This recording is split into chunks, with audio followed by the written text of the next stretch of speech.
Império egípcio, assírio, babilônico, medo-persa, Império romano, os maias aqui na América do Sul, astecas, incas, mais recentemente o Império português, o Império espanhol, o Império britânico.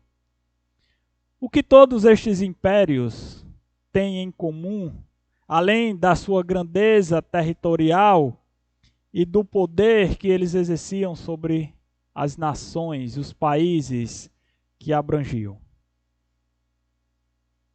O que mais eles têm em comum além destas coisas? Nenhum deles existem mais. Todos só fazem parte dos nossos livros de história. Tiveram seus momentos de glória, tiveram seus momentos de crescimento entre os homens, mas todos eles foram reduzidos a nada por Deus. Capítulo 1 do livro de Abacuque, nós já estudamos ele, vimos que o profeta ele tinha muitas perguntas diante de Deus, e uma das principais era: Deus, por que o Senhor não escuta as minhas orações? A violência entre nós, e o Senhor não vai fazer nada, Deus. Versículo 5 ao versículo 11, Deus responde a Abacuque: Abacuque, eu não estou inerte. Eu estou levantando os caldeus, uma nação perversa, uma nação que não teme a Deus, ela mesma faz o seu próprio direito. Abacuque se vê surpreso com a resposta de Deus, como Deus iria trazer um instrumento, usar um instrumento inesperado para trazer juízo e disciplina sobre Judá. A nação dos caldeus babilônicos estavam vindo, e Abacuque: como Deus pode fazer isto? Indignado, abismado, consternado com a sua resposta, com a resposta de Deus, que não satisfez as perspectivas de Abacuque, Abacuque passa a reafirmar aquilo que ele conhecia sobre Deus, as suas certezas. Ele passa a tratar o seu problema diante da luz de quem é Deus. Ele entrega os problemas na mão de Deus, e no versículo 1 do capítulo 2 ele diz: por-me-ei na minha torre de vigília, colocar-me-ei sobre a fortaleza e vigiarei, para ver o que Deus me dirá. E que resposta eu terei à minha queixa. Capítulo 2 é a resposta de Deus para Abacuque, já lida por Carlos. Quero agradecer a leitura. E o Senhor responde a Abacuque: Abacuque, você pode confiar em mim. Eu sei o que eu estou fazendo, Abacuque. Você pode estar até alarmado, consternado, sem entender, mas confia nos meus planos. Confia em mim, Abacuque, pois o justo viverá pela fé. Podemos confiar em Deus, mesmo sem entender os seus planos. Ó Pai, quero rogar a Tua graça para entendermos a Tua palavra esta noite, para que nós venhamos aplicá-la às nossas vidas e não desviemos dela, Senhor. Que a Tua misericórdia esteja sobre cada um através do Teu Santo Espírito, tirando e limpando de nós aquilo que não Te agrada, e colocando a Tua preciosa palavra, os Teus ensinamentos, Senhor, para podermos viver pela fé. Todos nós, Senhor, temos problemas, angústias, tribulações, Senhor Deus, mas o justo viverá pela fé, confiando em Teu poder, confiando em que Tu tudo sabes, Senhor, e fará o melhor. É nesta confiança que nós Te rogamos a Tua graça, em nome de Jesus. Amém.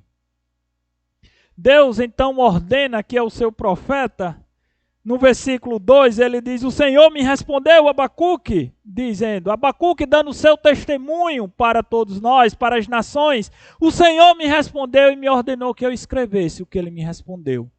Escrever em letras grandes para que as pessoas possam ver de longe, para que isso sirva de testemunho para os povos de como Deus está agindo, de como Deus está levantando uma nação para disciplinar o meu povo. Deus diz para o seu profeta Abacuque: nem tudo o que você está vendo você vai entender ainda, Abacuque. Mas confia em mim. Confia nos meus planos, porque o justo viverá pela fé. E é isso que eu espero de você, Abacuque. Mesmo que você não entenda, eu espero que você confie em mim. Confie no meu poder. Confie que eu sei o que eu estou fazendo. Ainda que pareça demorar, Abacuque, confia em mim, porque não demorará. No devido tempo, no tempo determinado, no tempo que eu estabeleci, o meu povo será disciplinado pelos caldeus. Irmãos, e o que causa o espanto de Abacuque é porque Deus traria um povo pior, mais violento, que não temia Deus para trazer disciplina sobre o seu povo. Quantas vezes nos deparamos com situações da vida que não compreendemos o agir de Deus? E a única coisa que Deus pede de nós é: confia em mim. Você pode confiar em mim. Tenha fé, porque o meu justo viverá pela fé. E Deus continua dizendo ao profeta: não se engane com aqueles que se embriagam com vinho, ou como aqueles que se embriagam com vinho. Não se engane, Abacuque, eu estou trazendo esta nação. É uma nação perversa, eu sei. Eu estou trazendo ela para disciplinar o meu povo. Mas eles não ficarão impunes. Você confia nisso, Abacuque? Você confia em mim? Os que procedem com perversidade serão punidos com rigor também, Abacuque. Mas eu estou usando eles para trazer disciplina primeiro para o meu povo. E você pode confiar em mim. Mesmo sem entender os meus planos, confia em mim.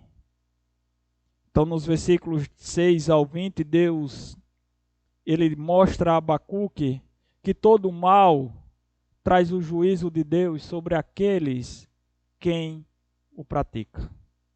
Não ficarão impunes as pessoas que praticam o mal. Confia em Deus. Entrega nas mãos de Deus. E Deus dá 5 razões ao profeta para que ele continue confiando, mesmo sem entender os seus planos. E a primeira razão que Deus dá ao profeta é que Deus julgará os gananciosos. Versículo 6 ao versículo 8. Ele diz: Abacuque, você confia em mim, eu sei o que eu estou fazendo. Eles não ficarão impunes, porque eu julgarei aqueles que têm ganância. Irmãos, é interessante esses 5 ais que aparecem aqui no nosso texto. Talvez vocês ainda não perceberam, mas todos eles, ele tem essa composição. Deus apresenta o pecado, traz o juízo e dá os motivos para os quais este juízo está vindo. Por que Deus está fazendo aquilo? Por que Deus vai agir daquela maneira?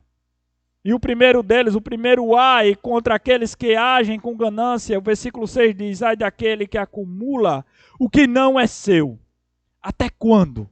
E essa interjeição aqui, até quando, quer dizer: isso não ficará assim para sempre. Eu vou trazer o meu juízo, Abacuque, sobre estes que acumulam, que são gananciosos, que acumulam o que não é seu.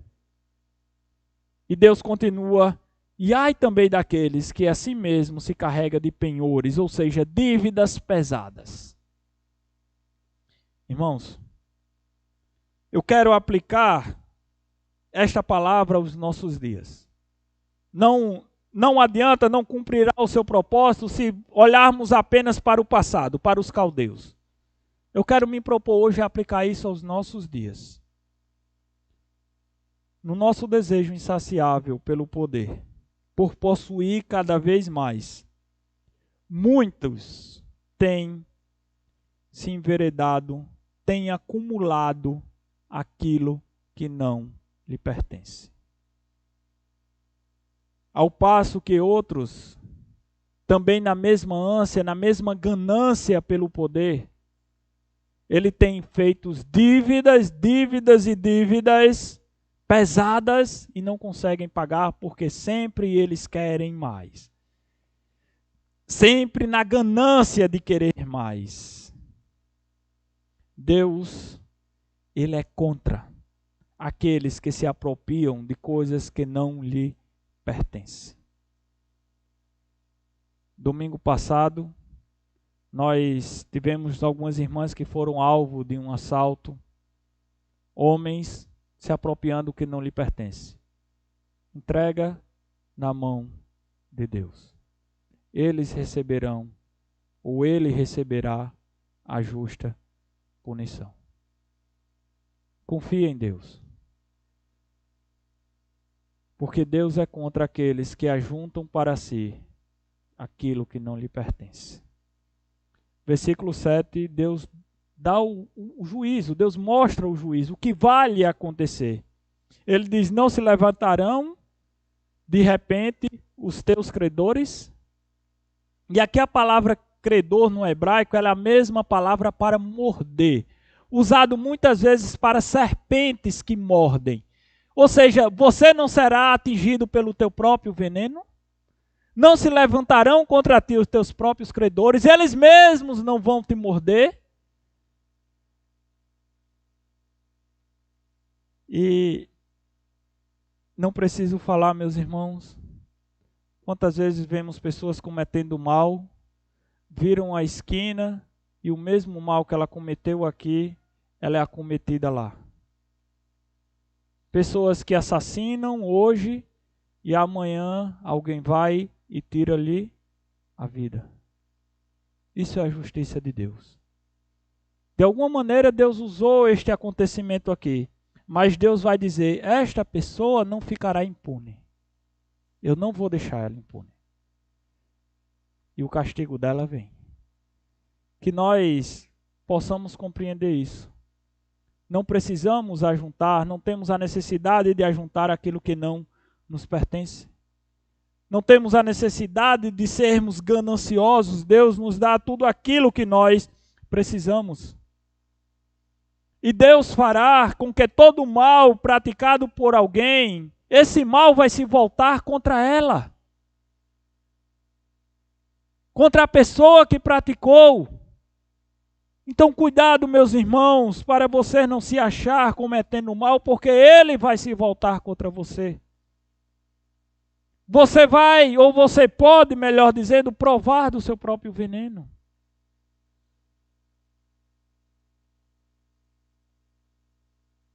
Precisamos ter cuidado, para também não nos achar tomados pela ganância, fazendo penhores, comprando aquilo que não precisamos, apenas para mostrar para a sociedade que eu também posso. E muitas vezes nos endividando, e dívidas após dívidas que não tem fim. Deus diz, não se levantará contra você os seus credores, a quem você deve não vai vir cobrar um dia. E os irmãos estão fartos de ver que isto é verdade. O império, voltando um pouquinho lá no passado, o império babilônico, os caldeus não existem. Porque Deus trouxe a sua justiça, o seu juízo contra eles. Deus usou eles para trazer juízo contra Judá, mas depois eles mesmos sofreram o juízo de Deus. Versículo 8, nos é apresentado a razão do juízo de Deus, visto que despojaste a muitas nações, todos os mais povos te despojarão a ti. Deus diz, já que vocês se apropriaram do que não é seu, virão e tomarão o que não lhe pertence. Outros virão e cometerão o mesmo mal contra você. O que é isso? Senão a lei da semeadura. O que você planta, você colhe. A ganância tem o poder de cegar as pessoas, as fazem racionalizar os seus impulsos pecaminosos e dizer: ora, todo mundo faz isso, só quem não faz é um besta. Por que então eu não haveria de fazer também? Não estou fazendo nada demais, afinal todo mundo está fazendo. Não é isso que muitas pessoas dizem?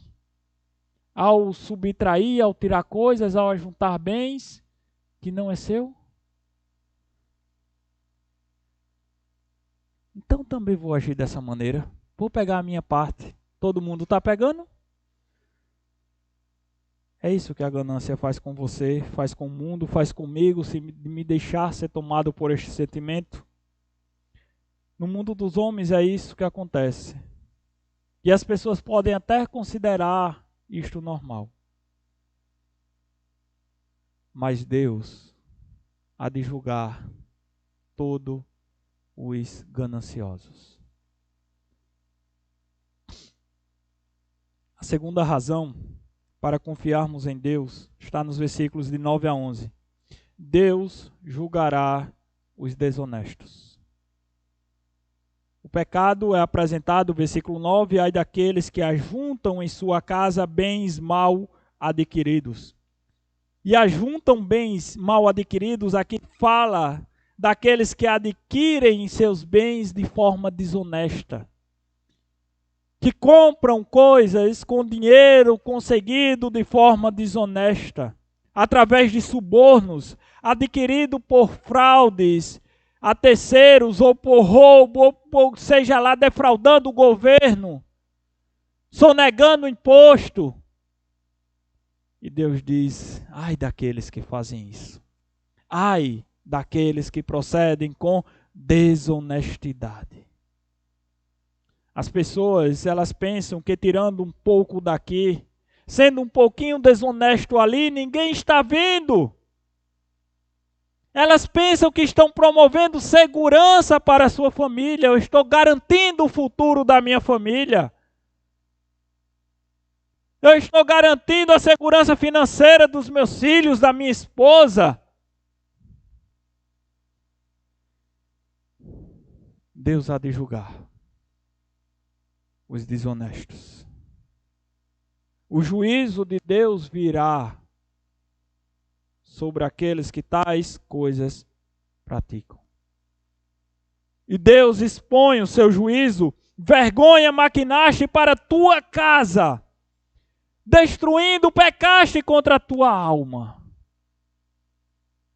Você quer ser desonesto? Vai adquirir bens através de dinheiro desonestos? Você está trazendo vergonha para a tua casa. Quantas pessoas nos últimos anos nós não vimos a Polícia Civil, a Polícia Federal, 6 horas da manhã. Um dia antes ele pensava que estava no bem bom, que ninguém viu, ninguém fez nada. No dia seguinte a polícia, fulano mora aqui, vamos ali. Não é vergonha para o seu lar, para a sua casa, para a sua família? Meus irmãos, bens adquiridos de forma desonesta, seja por roubo, seja vendendo coisas bem acima do valor justo que elas devem ser vendidas, seja oprimindo outras pessoas, lucrando, à custa de outros, só vai trazer vergonha para você. Um dia a conta chega. Um dia a fatura vai chegar. E ela é pesada, ela vem com juros. Deus diz: porque a pedra clamará da parede, e a trave lhe responderá do madeiramento. Aquilo que você ajuntou de forma desonesta. Aqueles bens que você colocou em sua casa, aquilo que você comprou, aquilo que você acha que é a segurança da tua família, logo mais servirá de testemunha contra você diante do juízo de Deus. Logo mais são aqueles bens que vai mostrar: olha aqui o teu pecado, vergonha, você pecou contra a sua alma.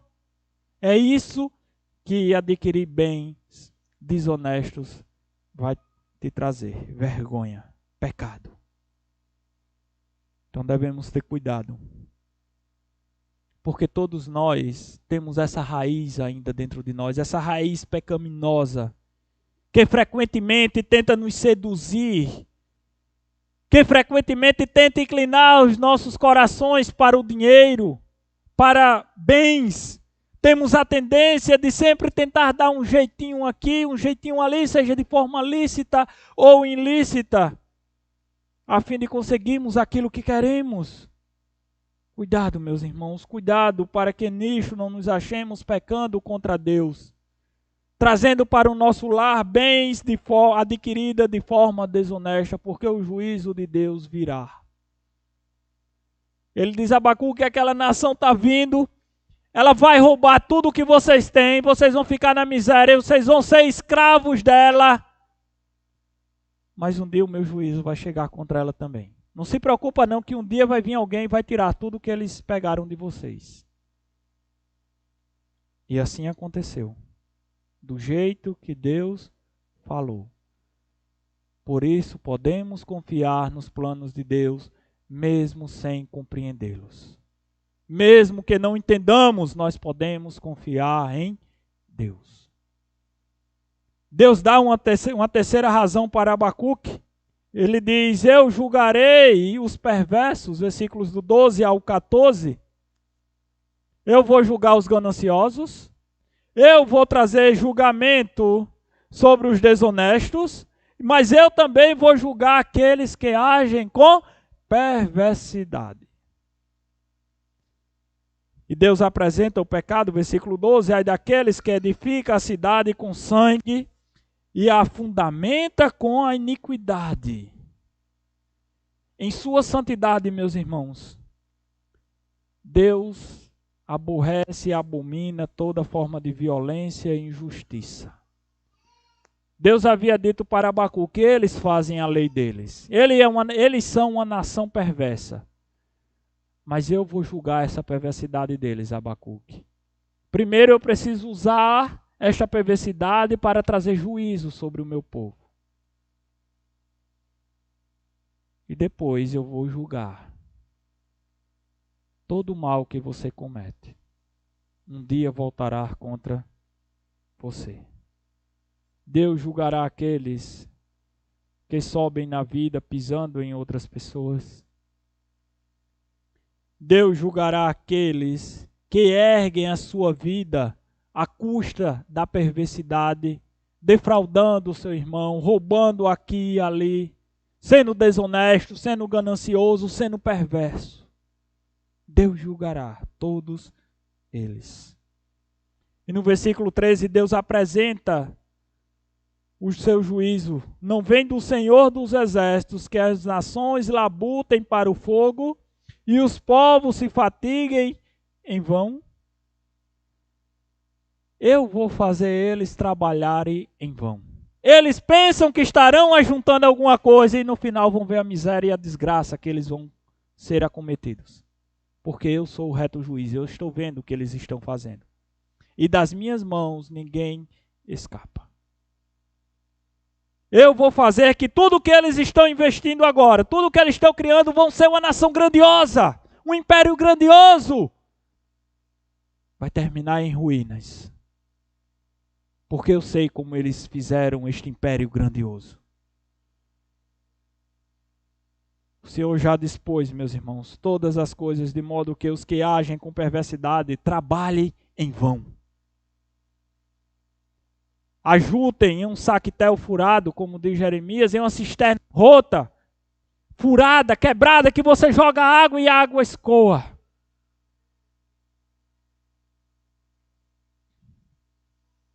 Não construa a sua vida às custas da perversidade, porque a sua vida terminará em destruição. O que sobrou desses grandes impérios, a não ser as suas ruínas, a não ser páginas nos livros de história. O que você pode ver de todos aqueles impérios que eu citei no início? a não ser as suas histórias. Talvez alguns utensílios quebrados, quando todos eles foram saqueados e destruídos nos museus, é o que resta daquelas nações perversas. Deus declara então o seu juízo, pois a terra se encherá do conhecimento da glória do Senhor, como as águas cobrem o mar. No final de tudo, sabe o que é que vai ficar? Somente a glória de Deus. Eles vão trabalhar em vão, vão ser destruídos, e é a glória de Deus que vai permanecer. Eu quero aplicar isso às nossas vidas, lhe dizendo que no final da tua vida, da minha vida, o que restará é apenas o conhecimento que nós adquirimos de Deus. Tudo aquilo que nós construímos, tudo aquilo que nós trabalhamos, nos afadigamos para conquistar, não vamos levar nada. Não podemos levar nada para a eternidade. Tudo vai ser destruído aqui. Tudo. Só o que vai restar é o conhecimento que nós temos de Deus. Isso é o que vai valer a pena, isso é o que vai importar. Tudo será destruído. Deus fará novos céus e nova terra. Tudo que você está vendo aqui, ó, você não vai levar nada, não vai usufruir nada na eternidade. Seja com Deus ou seja longe de Deus, no fogo do inferno. No final da sua vida, meu irmão, o que vai importar é o que você conhece de Deus. E como você aplica esse conhecimento à sua vida. Como você vive pelo conhecimento que você adquiriu. Por isso que Deus diz a Abacuque lá no versículo 4, porque o meu justo viverá pela fé. Ele não vai viver por vistas, por aquilo que ele vê. Ele vai viver pela fé em Deus.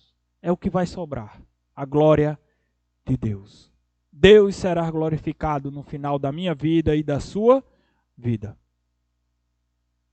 O que vai importar no final, de fato, é se você é um crente genuíno em Cristo. É se você está vivendo para a glória de Deus. Ou você está desperdiçando o seu tempo, inutilmente, construindo e erguendo a sua morada eterna longe de Deus, debaixo do juízo de Deus e da punição de Deus.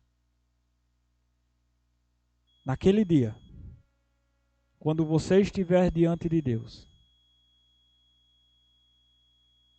e agora eu quero falar com você que é crente, você estará de mãos vazias,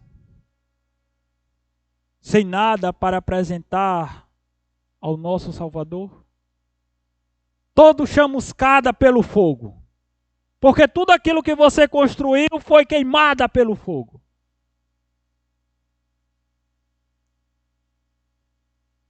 Ou você dirá para Deus: Senhor, não teve muita coisa naquela vida, mas tudo o que eu tenho está aqui. Meu tempo, meus estudos, meu trabalho, minha família foram para te glorificar, foram para a tua glória. Está aqui, Senhor, o fruto do meu trabalho é a tua glória. Como é que você vai estar diante de Deus naquele dia? Com as mãos vazias? Ou apresentando para Deus a sua glória? O que você tem feito, meus irmãos, daquilo que Deus colocou em tuas mãos? Como você tem agido ao ensinamento? Você tem aplicado aquilo que você tem aprendido à sua vida? Ou você está entrando aqui e vai para casa como se nada tivesse acontecido?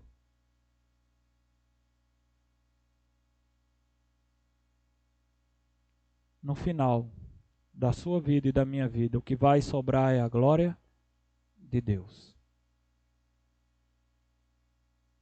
Deus dá uma quarta razão a Abacuque para que ele confie em seu poder, confie nos seus planos, mesmo que ele não entenda. Versículos 15 a 17, Deus julgará os devassos. O pecado é apresentado, versículo 15, ai daquele que dá de beber ao seu companheiro, misturando a bebida com o seu furor. E o que embebeda para lhe contemplar as suas vergonhas. Em outras traduções, a sua nudez. Aqui nós nos deparamos com duas formas da devassidão do ser humano. Duas formas com que o homem se corrompe facilmente.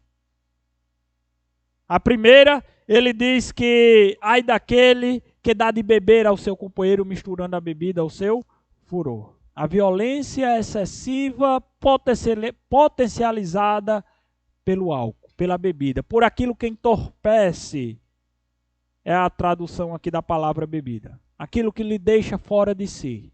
Seja álcool, drogas, o que você quiser colocar aí, aquilo que tira você do domínio próprio.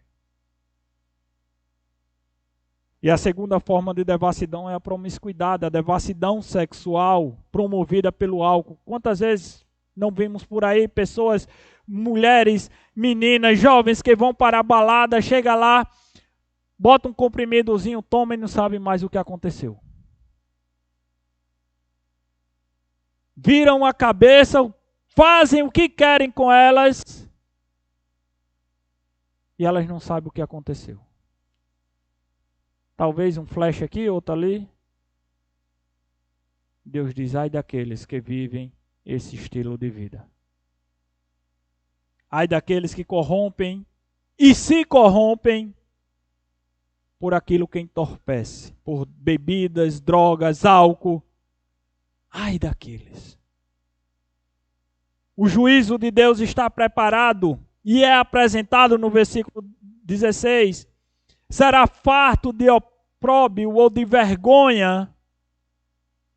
Bebe tu também e exibe a tua incircuncisão, aplicando aos nossos dias a tua incredulidade. Faz isso tu também a mesma coisa e você vai ver quanto você tem sido incrédulo. Você vai ver o quanto você tem se envergonhado. E ele diz, chegará a tua vez de tomares, o cálice da mão direita do Senhor. O meu juízo vai chegar. Você acha que está demorando, você acha que não chega, você acha que não vai acontecer? O meu juízo vai chegar. Eu vou derramar a minha ira. Ofereci o meu filho, ofereci graça e misericórdia, você rejeitou? A minha ira vai chegar. Não tarda, vai chegar. E a desgraça cairá sobre a tua glória. Algumas traduções dizem a ignomínia cairá sobre a tua glória, é a desgraça. Vocês vão ver como vocês vão ser destruídos.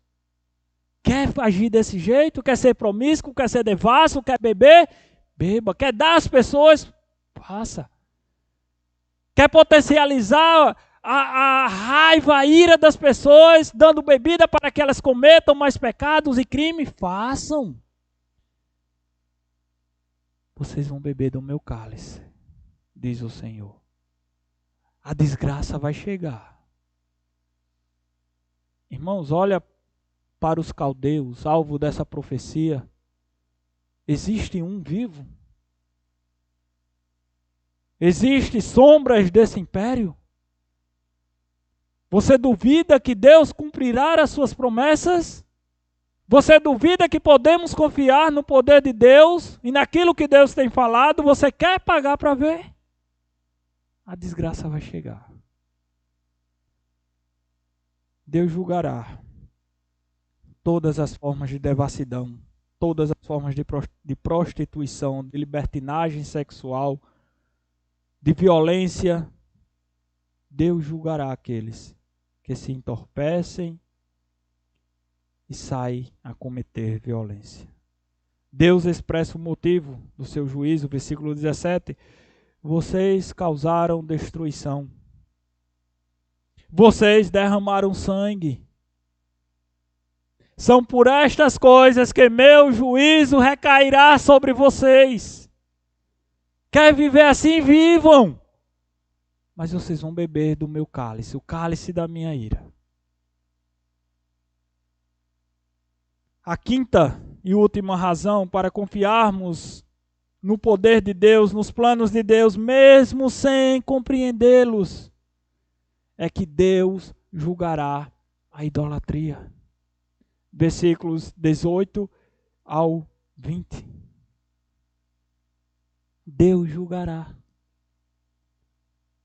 Ai dos insensatos que se entregam à idolatria, que fazem dos seus ídolos seus próprios deuses, pois estes não os poderá livrá-los no dia do juízo de Deus. No capítulo 1, Deus diz para Abacuque que eles são os seus próprios deuses. Eles não me conhecem, eles não me temem, eles são idólatras, mas meu juízo vai vir sobre eles. Assim como virá contra todo aquele que pratica a idolatria. Porque Deus é o Senhor e Ele não divide a sua glória com ninguém. Ele não divide a sua glória.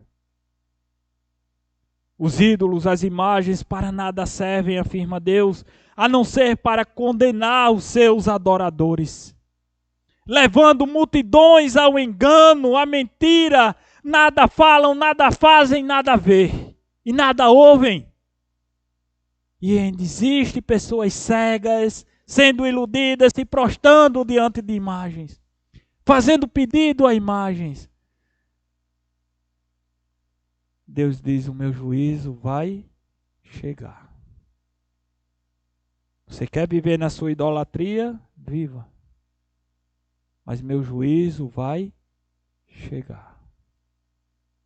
Deus julgará todos aqueles que confiam em seus ídolos. E estes ídolos não poderá salvá-los. Deus mostrará quem é o verdadeiro Deus. Quem está sentado no trono e quem é digno de ser honrado. Ele mostrará, versículo 20, o texto nos diz, o Senhor, porém, está no seu santo templo. Cale-se diante dele toda a terra. Vocês vão ver quem eu sou. Vocês vão ver o meu poder, vocês vão conhecer. Confie em mim. Vocês não entendem? Confie em mim. Eu estou fazendo um plano. Estou fazendo uma obra, como ele diz no capítulo 1. Se eu contar, vocês não vão acreditar. Se eu mostrar para vocês, vocês não crerão. Confie em Deus. Você não entende hoje. Confie em Deus. Deus mostrará, meus irmãos, que Ele é o Todo-Poderoso, assim como mostrou a todos os impérios que foram citados aos caldeus. Aonde estão estes impérios? Aonde estão seus imperadores? Aonde está Nabucodonosor? Aonde está os demais grandes da história, se não apenas nos livros? Aonde estão os poderosos? Aonde estão aqueles que confiaram na sua própria força? Aonde estão aqueles que confiaram em seus deuses? Em seus ídolos? Aonde eles estão? Não queira saber. Não queira ir visitar eles, muito menos morar aonde eles estão.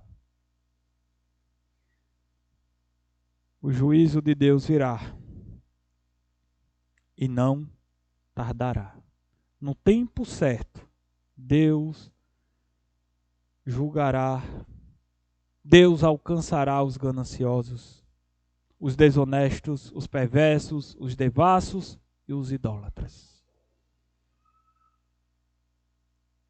Versículo 3, no tempo de Abacuque, ele disse para Abacuque, porque a visão ainda está para se cumprir, Abacuque, no tempo determinado, mas se apressa para o fim e não falhará. Se tarda, espera-o, porque certamente virá, não tardará. O juízo de Deus vai vir, meus irmãos, assim como veio para os caldeus. Assim como Deus cumpriu a sua palavra, Ele continua cumprindo, porque Ele continua sendo Deus. Ele não mudou. É o mesmo Deus com o mesmo poder, com a mesma ira contra toda forma de impiedade dos pecados. E Deus diz para Abacuque nesse texto, ainda que você não entenda, ainda que você não compreenda, não seja capaz de ver tudo aquilo que eu estou vendo, Abacuque, ainda que você não saiba da totalidade dos meus planos, você pode confiar em mim. Não precisa você ficar estupefato, ficar abismado com o que você está vendo. Confia em mim. Você está vendo apenas parte da história, Abacuque, que eu estou te mostrando. A parte que eu estou trazendo o juízo para o meu povo. Mas há outra parte que eu também vou trazer juízo para aquele povo. Confia em mim. Porque tudo isto que você está vendo, Abacuque, se cumprirá. E é isso que Deus diz para todos nós hoje, meus irmãos. Vamos confiar em Deus. Não compreendemos, não sabemos na totalidade, vemos algumas coisas, mas vamos confiar em Deus. Ele é o mesmo Deus. É o mesmo que disse, cale-se diante de mim toda a terra. Vejam, admirem. Veja a obra que Deus está realizando. Contemplem a salvação em Jesus Cristo. Porque todos nós, sem exceção, crentes e descrentes, dobraremos os nossos joelhos diante de Deus. Todos nós estaremos lá com os joelhos dobrados diante de Deus. Alguns de nós escutará: entrai para o descanso eterno preparado desde a fundação do mundo para vocês. Outros escutarão: apartai-vos de mim, porque eu nunca vos conheci. O seu lugar é o lugar de trevas, de choro, de ranger de dentes, preparado desde a fundação do mundo para o diabo e seus anjos. Mas vocês se mantiveram incrédulos. Esta é a tua herança eterna. Lago de fogo e enxofre, onde a dor não cessará. Aonde você estará? Na eternidade. Qual é a reação que Abacuque teve diante da revelação de Deus, diante do pedido de Deus para que confiasse nele? Isso aí nós veremos na próxima vez que estivermos aqui pregando. E à luz do que foi apresentado hoje, meus irmãos, avalie a sua vida. Arrependa-se. Se você está em algum desses erros, incline o seu coração para Deus e para a sua palavra. Porque eu te asseguro, vale a pena confiar em Deus, mesmo quando não entendemos os seus planos. Baixem suas cabeças. Obrigado, Senhor, por tua graça, tua misericórdia em nossas vidas. Nos dá coração tementes a Ti, mas também fé para confiarmos em Ti, mesmo em meio às dificuldades e tribulações. Obrigado, Deus, pela Tua palavra que nos encoraja a confiarmos em Ti, mesmo quando não entendemos as coisas que nos acontecem. Convido a cada irmão agora, cabeça baixa, a fazer uma análise da sua vida, ver se você está agindo com ganância diante de Deus, está sendo perverso, está agindo de forma a idolatrar. Não precisa ser uma imagem, mas qualquer coisa que estiver entre você e Deus, isso é uma forma de idolatria. Seja seu dinheiro, sua esposa, seus filhos, sua casa, qualquer coisa, seu namorado, irmão, primo, sobrinho. Avalie a sua vida esta noite. E confie em Deus, meus irmãos. Enquanto você faz essa avaliação, eu quero perguntar se há alguém aqui em nosso meio que, entendendo a necessidade do apelo e da urgência do homem se converter a Cristo, entregar a sua vida a Cristo, quer fazer esta decisão para não sofrer o justo e reto juízo de Deus. Confiar em Cristo como propiciação, como pagamento pelos teus pecados. Eu quero, pastor, aceitar o Senhor Jesus. Eu não tenho como pagar pelo que eu fiz, porque Ele já pagou, e eu confio nesse sacrifício. Eu quero hoje, pastor, me arrepender dos meus pecados, entregar a minha vida ao Senhor, viver para a glória de Deus, porque eu sei que no final da minha vida, tudo aquilo que restará será o conhecimento de Deus que eu vou ter. Será a decisão que eu faço que apontará o meu destino eterno, de aceitar a Jesus Cristo para uma eternidade ao lado de Deus, ou de rejeitá-lo para uma realidade e uma eternidade de condenação longe de Deus. Há alguém aqui esta noite que queira tomar esta decisão de crer no Senhor Jesus e aceitá-lo como único e suficiente Salvador? Levante uma de suas mãos. Se você está com vergonha, se você tem alguma dúvida, eu estou à sua disposição. Qualquer outro irmão da nossa igreja, nossos diáconos, está à sua disposição para conversar com você. Ó Deus, obrigado, Pai, por tua graça e misericórdia. Obrigado pela tua salvação em Cristo, pelo perdão que o Senhor nos deu, sendo nós imerecedores. Louvamos a Ti, Senhor, porque é neste sangue derramado que fomos limpos e lavados dos nossos pecados. É nele que confiamos a nossa eternidade. Em nome de Jesus, amém.